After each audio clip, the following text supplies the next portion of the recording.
What it is, what it do. Wagwan to you. Welcome back to MMA Prophecy. I know, it's been a minute. Mr. Inconsistent. But we couldn't miss UFC 309. Hell no. We're jumping straight into it. Kicking off the early prelims. Women's flyweight division. We've got Veronica Hardy versus Eduarda Moura. Hmm. This is a decent fight, man. So Hardy, she's faster. She's got the faster footwork and faster striking, in my opinion. She's been undefeated since she's been married to Dan Hardy. Her last three fights, I think it is. Yeah, she's won them all. I think they've all been by decision, though. So yeah, her fight IQ has gone up definitely because Dan Hardy's a smart dude. With Mora, we don't know how her gas tank is going to be. She's finally fighting at the weight that she was when she got signed by the UFC. Since she's been in, she's not actually fought at her weight. So yeah, it's her first fight at 125, so she's probably going to be stronger. I think she's stronger in the clinch in general in this fight and on the ground. Um, and yeah, her last five wins have all come by finish. So I think she's the underdog. I don't even know. Not too sure with that one. But I'm taking Eduardo Mora. I know a lot of people going with Veronica Hardy. Most people, but yeah, man. The only way she's gonna win is like the same as her last one. She scrapes it by decision. I'm going with Moro. Five finishes in her last five fights. She's fighting at the weight she should be at now. Yeah, man. Give me Eduardo Moro in the first one. Next point. Actually, do you know what? Wait. Before we go into the next one, let's just take a look. So, Veronica's won her last three, yeah. Um, Moro. Oh, no, sorry. So, Moro lost her last fight. I got that wrong. Before that, she's had five finishes. That's what I was meant to say. Out of her last six wins, no, six fights, she's had five wins with five finishes. Yeah, correction. Anyway, moving on to the next fight. In the men's welterweight division, we've got Oben Elliott versus Basil Hafez. I don't know if you say his first name. Uh, I'm not as confident in this fight as everyone else is, I'll be honest. A lot of people are just jumping on Oban Elliott. I can't see why he's a beast. But Hafez, like, in that first round, I think he's the more dangerous fighter. Like, I'm scared of that first round. After that, I do see Elliott being a smarter fighter. And with Hafez's gas tank, he should get the job done, Elliott. But let me break him down. So Hafez, he's got the power advantage. Like his punching power is fucking way more than Elliott's. He's a wide brawler, so he throws like crazy. That's a bit of a disadvantage. He has got good forward pressure. Like he goes forward. He shoots him for the double leg quite a lot. I've noticed. And when he gets a grip, like I think he'll get a takedown, but he don't really do nothing once he's got it. That's his issue. With Elliott, he's got way better cardio in this fight. He's a good grappler himself, to be honest. He's good in the clinch. He's good with trips. He's he's just better skill wise than what Hafez is. Hafez is your just raw powerhouse coming to take your head off. Then yeah, Elliott's got the faster hands. So on paper, Elliott should win. Like he sounds like the better fighter. He is the better fighter. But Hafez, yo, he fights so crazy. Like if he just clips you or catches you with one of those fucking wild punches, it could be an early fight. So yeah, that's what puts me off in that a little bit, my confidence. But let me try and find the finishes here quick. I wish they separated this a bit more, man. Make my life easier and make this faster. Hafez. Okay, so his last three, he's won two, lost one, saying the best. 9 wins, 4 losses. It's a bit meh. Oh crap! I clicked on someone. Like that. Yeah, I'm just gonna go with that. We're gonna go with Oben Elliott, but he needs to make it out the first round. Well, that be smart in the first round, shall I say? He needs to be careful. Moving on. Staying in the men's welterweight division, we've got Mickey Gall versus Ramiz Brahimaj. But this fight was boring to break down, I'm gonna be honest. Anyway, I'm gonna go Brahimaj. I know some people are picking Gall, but yeah, They're both jiu-jitsu guys, and I think Brahimaj's jiu-jitsu is just a bit nastier, to be honest. He's a bit more, yeah, lethal with it. Like when he goes for it, he really tries to sink in the submission. There ain't no playing around. And he's got better on his feet, like with his hands. He ain't great. Mickey Gall has improved himself, to be fair. I'll give him that. But yeah, Mickey Gall lacks head movement big time. He's tough. We'll give him that. He's tough, but his head movement's not non-existent. BrahimAj is 5 wins and 5 losses, and he's lost 10. That's a bit doesn't make you feel good. I can't lie. But I think he's actually got the better hands in this fight, and I think he's got the nastier jiu-jitsu. So I'm gonna take Ramiz Brahimaj. I won't bet on that fight though. Just watch it. And in the early prelims is Marcin Tab. Oh, we didn't say the division. It's the heavyweight division, the big boys. Marcin Tabura versus Janata Deniz. Straight out, I'm going with Deniz in this one, like most people, to be honest. I won't break this one down too much. Tabura's tough. He's got good BJJs for a heavyweight, to be fair. His jiu-jitsu ain't bad. But Deniz he's a powerful kickboxer. And he's got a dangerous left hook. He's got 8 wins and 7 KOs in his last 8 fights. He's knocking motherfuckers out for fun. So, and Tybura, let's face it, he ain't got the best chin, and he kind of gives up towards the end. His cardio's a bit meaty. So we're going with Deniz. Deniz to get the win. Kicking off the prelims. In the featherweight division, we got men's featherweight division. We got Roberto Romero late stepping. I think he took this fight on Wednesday. Crazy. Versus David Onama. You know what? I was looking at Romero. This guy's no joke, you know. He's a grappler for sure. He looks for the sub and the ground and pound. But that's all he's got. I can't lie. I actually thought he was someone else for a second. Yeah, he wants the takedowns and he wants the submissions. Oh dang! Don't get me wrong. These submissions are dangerous. I'm a bit worried about Onama's neck when he's trying to stand up. When he has these scrambles, he does need to be careful of his neck. But apart from that, Onama's the faster striker. He's more powerful. He's got fucking heart for days, and he's good at scrambles. I like these scrambles. So I'm gonna go with David Onama, but he needs to be careful of the rear naked choke in this one.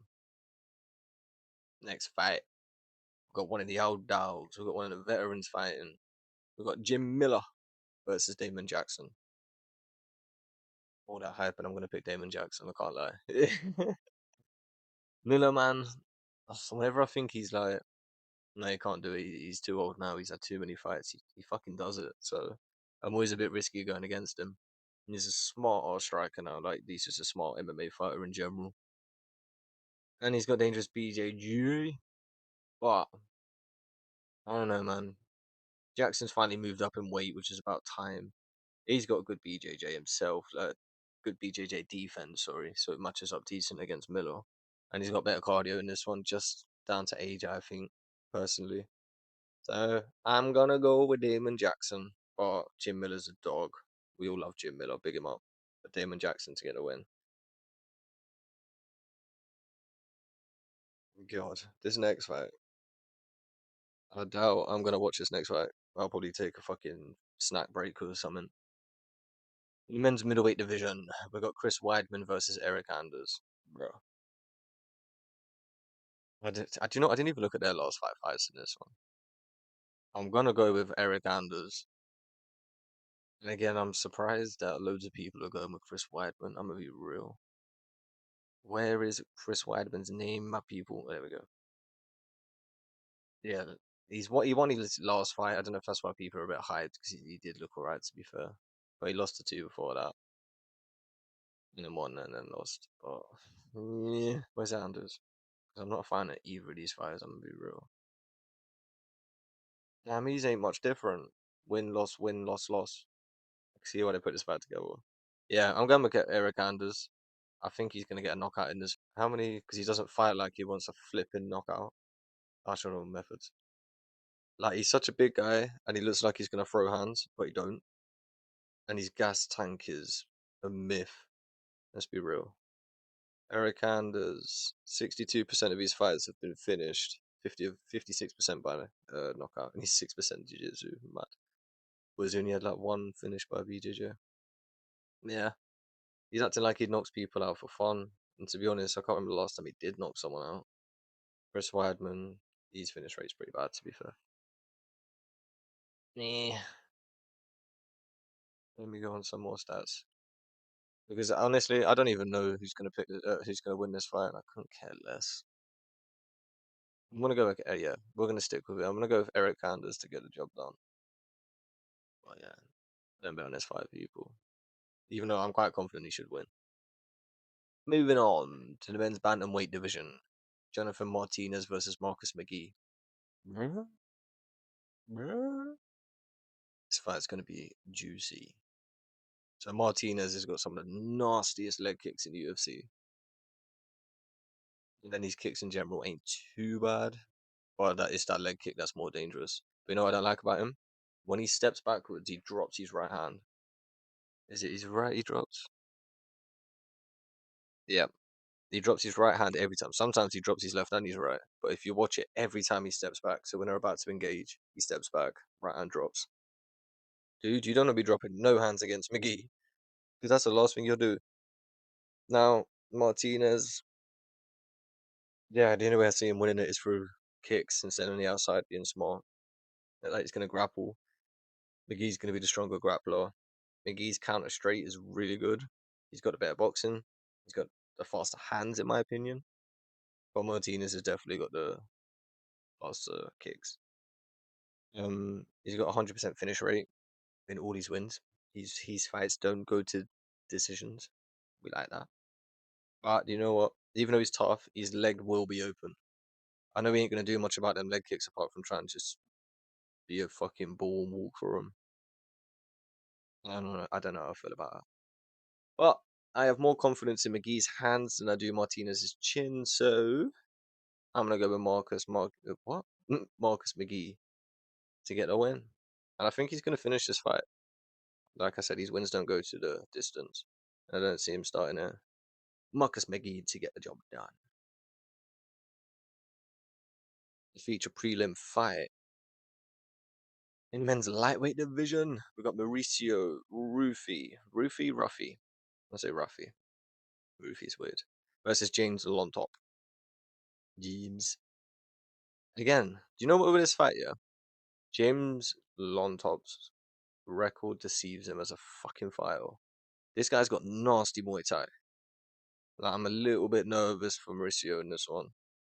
I do think he's gonna win. That's gonna be my pick, Ruffy. But if you don't know Ruffy, just think of McGregor.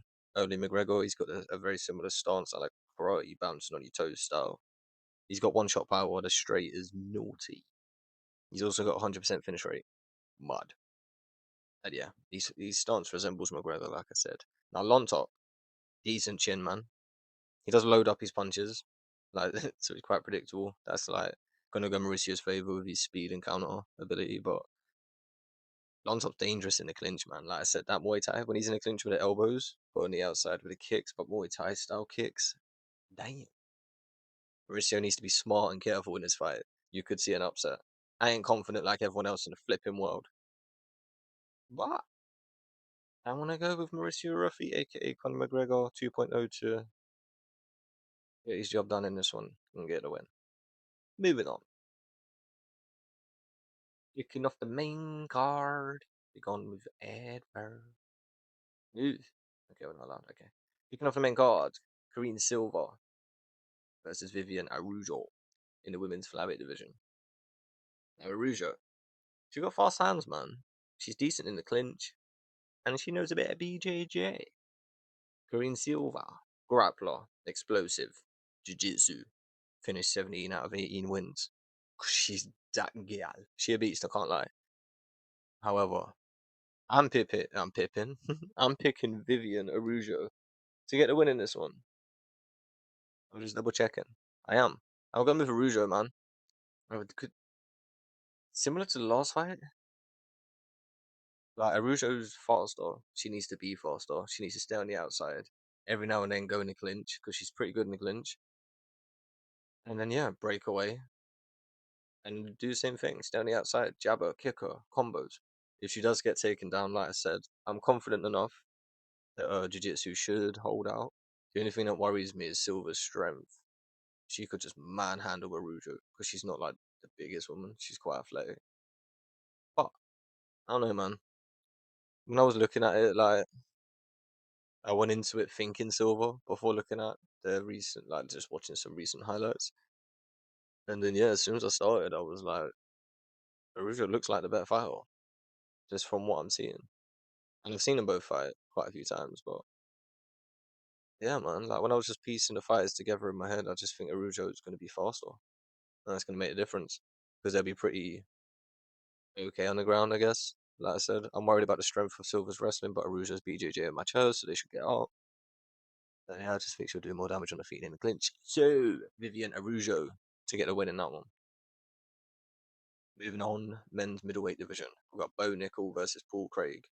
This should be an I know no fight's an easy fight, but this should be an easy win for Bo Nickel. If he just keeps it on the feet, he'll beat Paul Craig. Paul Craig ain't got hands for shit. He needs to just be a jiu-jitsu fighter. To be honest, I don't know why he chose MMA. His record says it all. Bless him. Big him up. He's from the UK, but still. Yeah, man. Bo Nickel in this one. He's a wrestling specialist. Paul Craig's a jiu-jitsu specialist. I'm gonna go with a wrestler in this one because he's actually got hands as well. He's got better cardio as well. So cardio, better on the feet, better better cardio, better on the feet. Not I don't know, I say that even on the ground the wrestling with the jiu-jitsu. Jiu-jitsu's fucking more dangerous than wrestling, so be careful, mate. But yeah, Bo Nickel to get the win if you don't win, Jesus Christ. I wouldn't be surprised if Paul Craig pulls it off though, it's Paul Craig. The co-main event. Oh, boy. You know, it's a big one when they make it a 5 round fight and there ain't no title involved. In the men's lightweight division, we've got Charles Oliveira do Bronx versus Michael Iron Chandler. This is the second fight, the rematch, I guess. And I'm picking the guy that won the first one, Charles Oliveira. It's fucking the Bronx, bro. What else do I need to say? He's the best BJJ practitioner in UFC. You mad? He has got a weak chin. We have to always mention that his chin's a bit. He's got heart and he's resilient. That's what we need. He's got fast ass counters, man. He's a really good counter puncher, and he's good at like making you think he's more hurt than what he is. And even when he is hurt, just lays on his back like that sounds wrong. Just come into my world, basically. Jesus Christ, that sounds crazy. But yeah, when you enter the ground game of Oliveira, it's a death sentence, bro. Don't do it. Chandler's explosive. He's a wrestler. He's a brawler. He's fast, to be fair, and he's tough. His gas tank is as bad as fucking Oliveira's chin. Nah, big up Chandler though. But yeah, I just see the Bronx doing go pretty much similar to the first fight. I just think Chandler's gas tank's even worse than the first fight. His cardio's dipped even more. So Charlie Oliveira to get the job done. Big up the Bronx. This fight makes me nervous. We're getting ready for the main event. If you haven't already, please like the video if you've enjoyed it. Jump in the comments and tell me I need to make more videos. My bad. Let me know if you like the new format. Let me know if you want me to actually like be on camera because it doesn't actually bother me. I just think you guys would prefer to stare at the fighters and their names and records and shit in my face. But yeah, let me know. But yeah, subscribe if you haven't. If you haven't and you're watching it, what are you doing, bro? Come on. It's all love around here. Main event time. Men's heavyweight division. The GOAT of the light heavyweight division, John Jones, versus the GOAT of the heavyweight division, Stipe Miocic. God damn. What a fight, bro.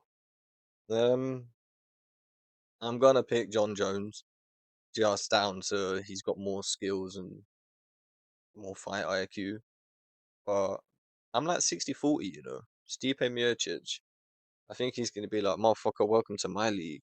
You're the GOAT down there. I'm the GOAT of this division. Don't try and come up here and take my shit. I think he's gonna be a bit aggressive, but smart. But that's where I'm worried because Miocic can get a bit cray cray with the hands, and his chin just goes pop. Even though he has got a chin, to be fair, and you know what, his wrestling's pretty good. But it's John Jones, bro. Like he's good all round. There is holes in his game, but do I see Miocic being the guy to like what's the word I was saying? Exploit? No, my mind's gone blank. You know what I mean? Oh man. Yeah. The only way I see Miocic winning is by a big power punch. If Jones decides to fucking exchange and stand in the middle with him, even for a brief 5 seconds, like he needs to be careful. Apart from that, Jones all the way. Jones by sub, Jones by decision, Jones possibly by fucking finish. Those elbows and knees are naughty, man. I love elbows. It's my favorite strike, and John Jones is the reason for that. I can't lie. So yeah, John Jones to win by whatever way he fucking wants. Really. That makes me sound way more confident than what I am. I'm gonna be real. But yeah, they're the picks, man. Let's go in there and I'll show you some more stats. Let's have a look at some more before we finish the video. I ain't actually made a parlay yet, but if you guys want a parlay, let me know and I'll drop it in the comments. I'll make a few different ones as I always do.